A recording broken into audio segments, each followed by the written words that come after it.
Hello and welcome to Stir Crazy Art Classes with Gerald Savine, lesson number 44. We're going to start painting the trees now. Now just to say that, to save a bit of messing about, I put a bit of cerulean blue in here, and very unusually for me I actually wiped it back using a tissue just to make sure that it wasn't, the paper didn't get too bubbly. What I'm going to do to start off with, I'm just going to put some of the colouring in for these main trees here, the trunks and the stems. We haven't quite got the same colour there in the palette, but I'm going to use raw umber and a little bit of burnt umber, and I'm just going to put a little bit of ultramarine blue in as well, just to give it a slightly greying effect. So again, it's going to be keeping it quite thin. And then just tiddle a little bit of the blue. Hopefully it will just thin, give it a slightly grey tinge to it. It won't be exactly the same as the colour in the photograph, but again you can see it's really quite thin. You don't want it to be thick. As you can see here, the colouring is quite light, so I'm just going to brush in carefully up against the pencil lines. Again, with this particular tree, I've been more careful about the drawing of it, whereas the other one's a bit looser because a lot of those are covered over with the greenery. But it just helps with the structure to have that showing up, the branches and the trunks. So again here I'm just coming round. I say it's not a perfect match of colour. Again, it's always the case that we have to use what we've got. If I was perhaps under normal circumstances, I might be. By the way, I'm using a number 4 brush here. Get a thinner line for the branches, the smaller branches particularly. So we haven't mixed a lot of colour up here, but it's just about enough to do these bits of branches and twigs and things that are here on the Scotch pine. Just about enough paint there, so we don't have to mix up any more. Although in fact if higher up, because it's in excuse me, shadow from the overhang of the greenery, the colour is actually a bit richer and a bit darker, but we'll start off with lighter colouring first. The big thing is, again, you can always add more to it, so it's always better to try and start off light. You can always add more pigment in as you go on. So try to keep things as easy as possible. Now the other trees in the background here, they definitely are darker, so what I'm going to do here is I'm going to have a bit more pigment. And I'm still putting a bit of blue in, just to take the brown down. I'm still using the raw umber, but again here I'm just going to put in a thin line down here, quite straight coming down. As it comes down, it obviously gets a bit thicker. There's a quite tall tree, so there's the timber that's they're constructed out of, because timbers are different. Some of you might know. Some of these thin ones, they must have really strong timber that they're made out of.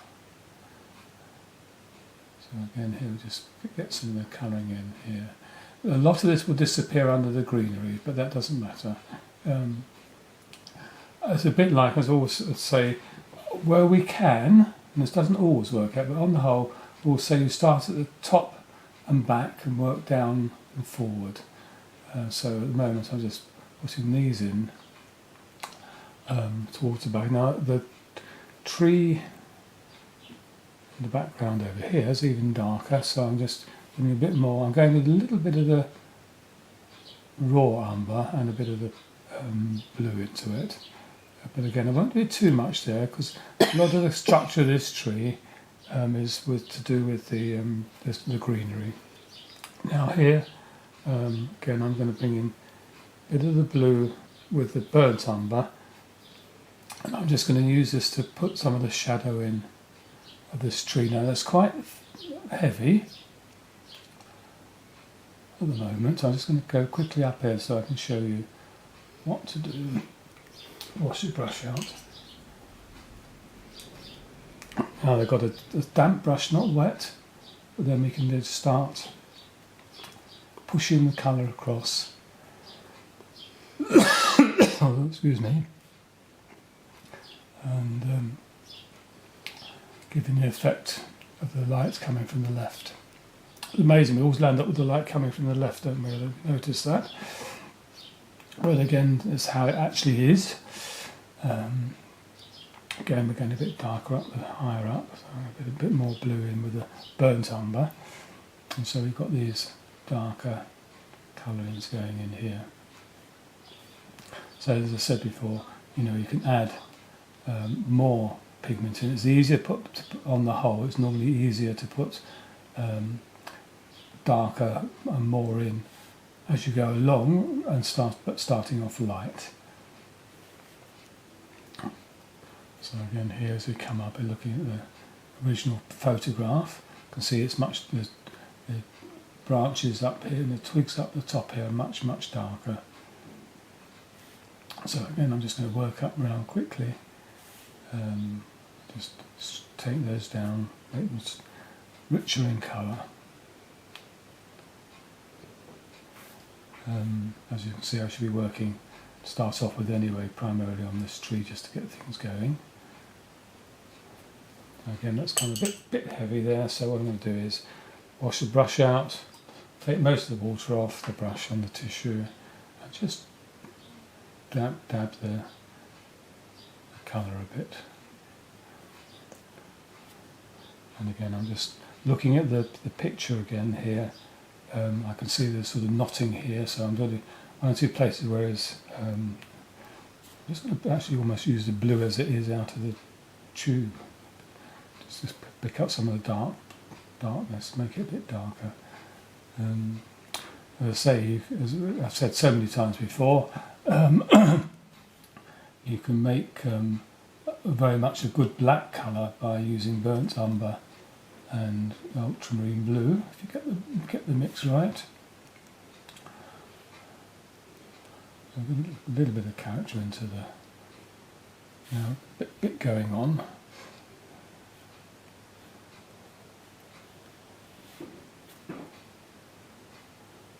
More the blue in as well.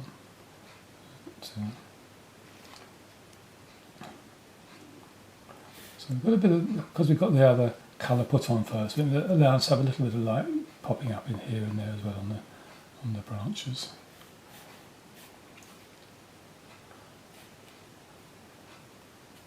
Right, so I'm just going to let that dry off a bit. I think now this we can again here afford to bring in a bit of the blue onto this. Now this particular tree here is further back from the Scotch pine, so what I'm going to do is I'm going to, not 100%, but I'm going to add greenery onto this now and gradually work forward from there before we start painting this here. And the same applies here, I should be putting colour into that. So what I've done already, got mixed up. Again, I'm going to work with the number 6 brush rather than the number 8 to do this, the greenery onto this. So I've got the sap green. There's already some dark green mixed up here as well from a previous exercise. I'm going to put a bit more ultramarine into the mix, because if you look, the trees in the background, the conifer style trees, evergreen trees, their leaves tend to be a darker green than the trees that drop their leaves every summer, every autumn, shall I say. So I'm again here, I'm mixing more blue in. But again, I'm going to be careful. I don't want it to be too rich at this stage, because it's here, it's slightly in a misty situation. So I'm just going to thin the colour down a little bit. But I don't want my brush too wet. that's not a bad mix. Actually, there's quite a lot of blue showing up in that. So again, I'm just so I'm going to come over here, and I'm going to sort of dab the colour on. So that's not bad actually. It's because it's in the distance more. There's a bit of sort of air, atmosphere in between. So just a bit more green into that. But again, see, it's quite fairly loose, and I'm just dabbing the colour on, and it allows the character of the tree to show up.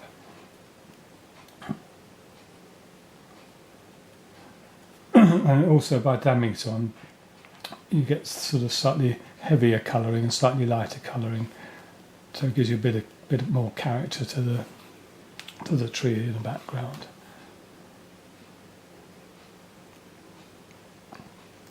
You have to forgive me, I've been suffering a little bit from hay fever recently.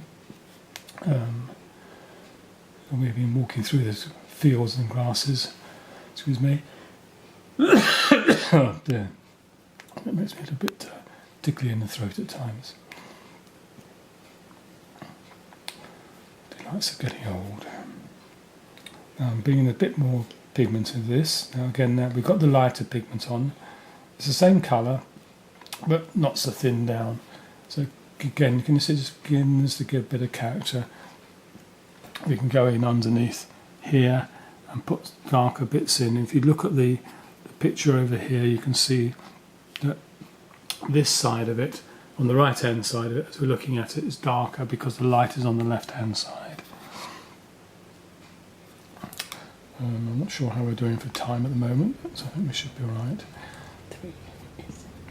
Right, so I'm afraid there's going to be another session of 2 or 3 extra classes to help you get a nice picture done.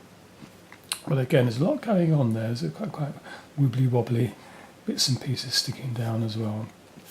But it gives a feeling of the sort of tree it is now. And again, although it's not perfectly dry, I'm going to drop in a little bit darker colouring in, get a bit more character to the. Can you see how that's beginning to give a bit more character to the tree? I'm going to probably do the same thing now in the time we've got. I'm working on this one over here. Janice will give me a nudge in a minute to say that I've only got about 10 seconds to get it finished. But again here, it's very it's a bit thick now, heavier than I wanted it to be. Again, it's very light. The lights, it's in the distance, which makes it thinner. There's a bit of atmosphere going on. So this was springtime actually when we were there. But again, I'll just build up the colour. You can look at the picture, the original photograph, if you download the thing, the lesson, and you can look and have a closer look at the tree. And what I will probably do is I might well finish this tree off before the next session, so we don't waste too much time me prattling on. And we obviously want to get this done as quickly as possible. But you've got more time than I've got. I've only got 10 or 15 minutes altogether in doing this for going online. But again, so I've always said you've got more time to go back and have a look. But can you just begin to see, we can give that feeling of the groups of leaves and things that are on the tree. I don't know how long we've got left at the moment. 1 minute, in which case I shall stop in a moment just to say goodbye to you and look forward to seeing you again, hopefully. I have to say now it'll be next week. Please remember, if you go to YouTube, these won't appear on the screen until after 12 o'clock Friday and after 12 o'clock on Tuesdays. Okay, so we'll leave it like that for now because the time is running out. So say goodbye for now.